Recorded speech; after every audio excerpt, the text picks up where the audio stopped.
Um, this video is going to get at the basics of revising. And just so you know, I tend to make a distinction between revising and editing. Um, for me and most writing teachers, um, revising is something you do to get to a draft that you can edit. But revising is looking at your paper from or your piece of writing from different perspectives for different ideas so that you have the best one possible before you start the actual does this sentence have a comma here, that kind of thing. Editing for me is the polishing part, the putting things in conventional terms, putting things in the way that things are done, whether it's your writing paper and you've got to indent your paragraphs and make sure you have a period and capital letters are done right. Those kinds of things are editing. Revising, however, is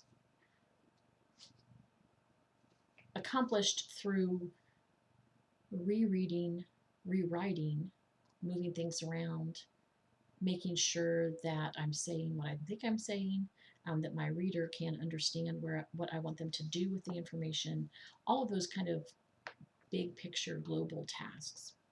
And I have for you in our Blackboard course a handout that is really 4 handouts in one. Because I think there are 4 different levels of revising, and you can use all 4 on any paper. I think most writing classes are written in such a way so that it follows very well to use one type on one paper, one type on another paper. Doesn't mean you can't use elements from the others, even on the most simple thing like an email. But one of the best things to think about is how to revise for your audience. And most of the time, I think this is where students fall short. Um, and part of that is your instructor's fault. We give writing assignments because we want you to do certain things. Show me that you can put together a decent paragraph. Show me that you can walk through a series of steps in a coherent way. And that's all well and good, but those steps or that paragraph have to be coherent for you, but they also have to be coherent for a particular audience. And it's hard to get at that when we're online, when we're just writing in the confines of a classroom. And so we've done lots of things in English classes and writing classes and tech classes to try to make our writing assignments less artificial. And to some degree, we have succeeded in that. But part of the thing about an audience is you have to know who these people are. And although technically your audience is me, I'm your instructor, I'm the one who's going to put a grade on this and do what you have to do with it. But for your audience, you're thinking about, if you can think about your audience as the other folks in your class. For most of the time, that's going to be a good gauge for where you should be writing. And most of the time, that's going to be the easiest way to go to kind of picture somebody who's actually going to read this. If we were sitting in a regular class, like we plan to be this semester, you would be working in peer review groups. And those groups would help each other out, read each other's papers, make sure everybody had, what they were supposed to have for this particular paper. For this first writing assignment, it's a paragraph response, and it's a personal response. So in a lot of ways, you are your audience. Does this make sense to you? Is this actually what you think? And how do you best convey that?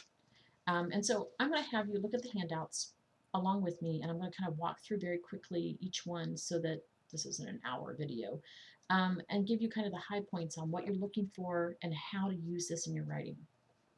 So if you haven't printed those off or you don't have them up on your screen, pause me, go do that.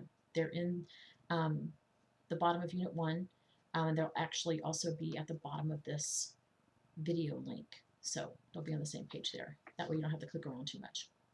When we're revising for audience, you have to write for yourself, write to yourself first. If it doesn't make sense to you, it's really not going to make sense to your audience.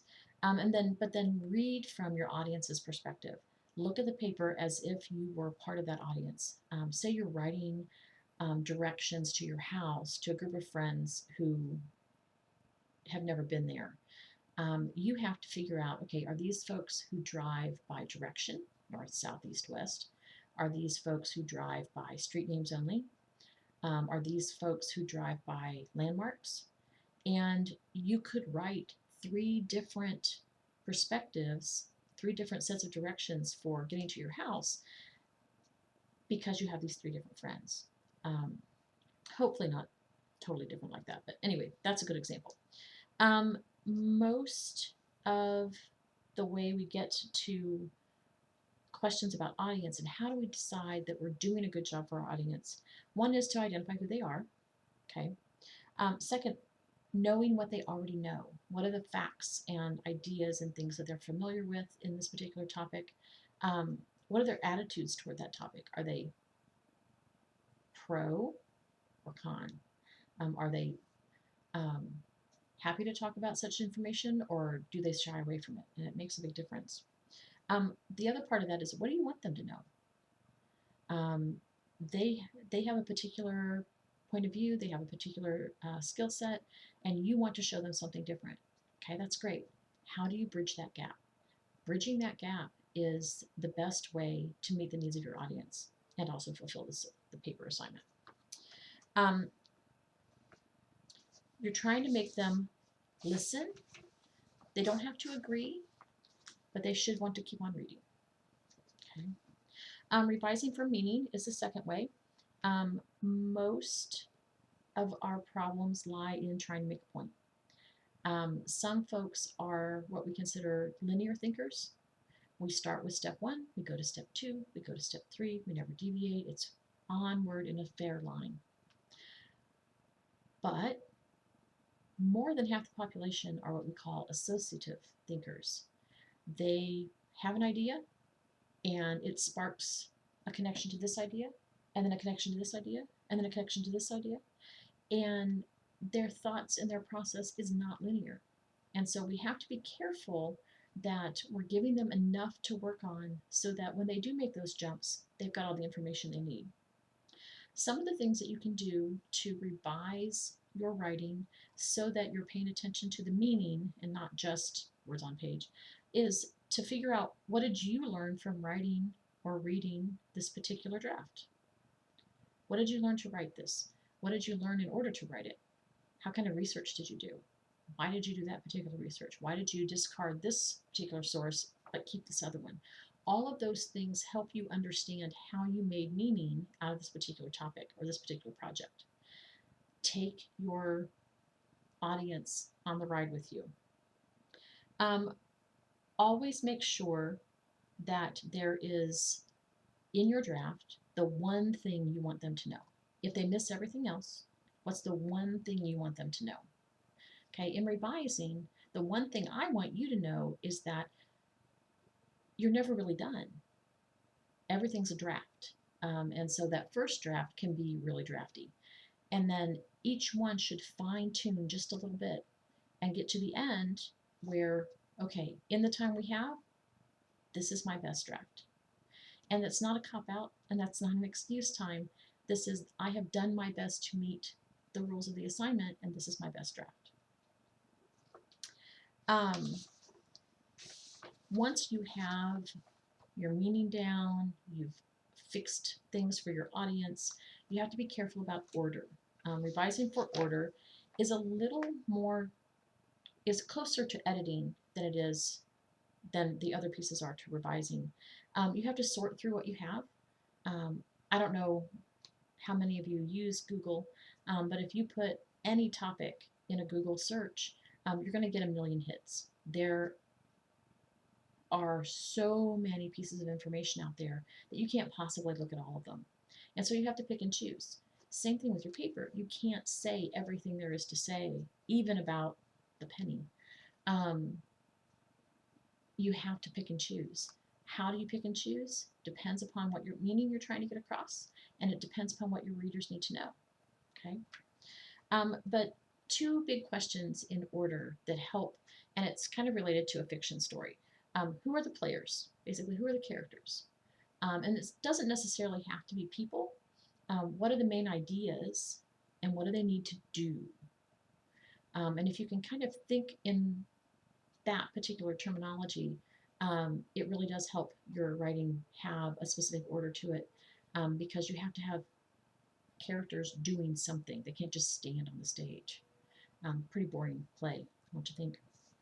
Last piece in the revising handouts is revising for voice. Um, this is very important, and a lot of students neglect this.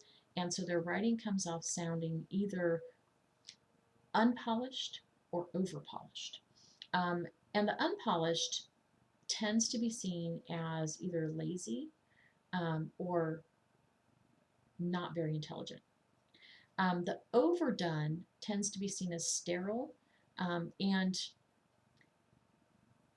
too academic for the level of reader or the level of writer. Just because you can use big words doesn't necessarily mean you have to. Um, and I'm not saying that you can't use big words. If they come naturally to you, if you're trying to use vocabulary and things well, that's great. I applaud that a lot. I think you should always expand your vocabulary.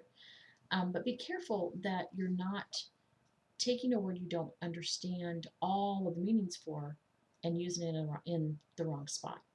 Um, there are lots of words out there that have what we call connotations that make them hard to use just out of the thesaurus. Um, one of those words is prejudice. Technically, a prejudice can be a positive feeling, an unwarranted positive feeling for somebody or something, and or it can be an unwarranted negative feeling. If you use it in that unwarranted positive feeling way, most people aren't going to get it because the way we use the word prejudice in our culture, current day, it's a very negative word. Um, and so you need to be careful. There are lots of words out there like that. What we use day to day and what we can use are two very different things sometimes, and so we have to be careful. Make sure that it's important to use your own voice. Now, and I know a lot of my students, especially in English 2, have been told that their language is wrong and that they're not academic, they're not school ready. And I apologize for the folks who have said that. Um, that's not the way I want you to think about your language. It's not a positive way to do things. We use different registers. We use different types of speech depending upon our audience. And what's popular and proper in your day-to-day talking with friends is very different sometimes than how you talk to an administrator or how you talk to a teacher or how you talk to a police officer. And those things are important. Folks who refuse to acknowledge that there are legitimate uses for all kinds of language kind of miss out on things. They don't understand how language really works. They're trying to be too proscriptive. Um, what I want you to be able to do is to use language that gets your meaning across to a particular audience. And sometimes that means we have to change our syntax. Do you know that word? Syntax is sentence arrangement, basically. There are lots and lots of ways to put words together in English, and all of them can be proper or appropriate in a particular situation, but not all of them work in writing. And so part of the reason for that is we don't have attitude so much in writing as we do in speech. I can roll my eyes or I can, put my hand on my hip or whatever and give you an attitude that makes my words have a different meaning. We can't do that in writing. We have to do it on the page. And so we have to use particular structures and particular ideas in order to get that across well. And we'll practice. It won't be so bad. But this particular way of revising is putting that extra layer of polish on your paper, on your writing, and it will be very useful for you, especially the farther along you go in college, the farther along you go in your profession. Um, Being able to use your voice appropriately and for impact is a very important thing. And so I would encourage you to read through these. The NROC stuff is going to take you through a set of revising exercises in the Writing Center. I'm going to ask you to reflect on my comments and post those as well. I want you to really see revision and drafting, using multiple drafts as a very important part of the writing process. And that's something that can really take a while. Yes, I know there are folks who can turn in a rough draft and it be really, really good. Most of us are not in that category though. Most of my instructors only get to see about 75 to 80% of what I write. I tend to overdo it a bit. And so I'm always cutting things down and making things tighter and more concise. And that's drafting. You have to revise. Most of us don't get it right the first try in pretty much anything we do. So don't think having to redo things in a writing class is a bad idea or a bad thing, because that's just what we do. If you have questions, let me know. More than happy to talk to you about revising, and hopefully you'll watch this video more than once and get a little bit more out of things. But yes, onward and upward.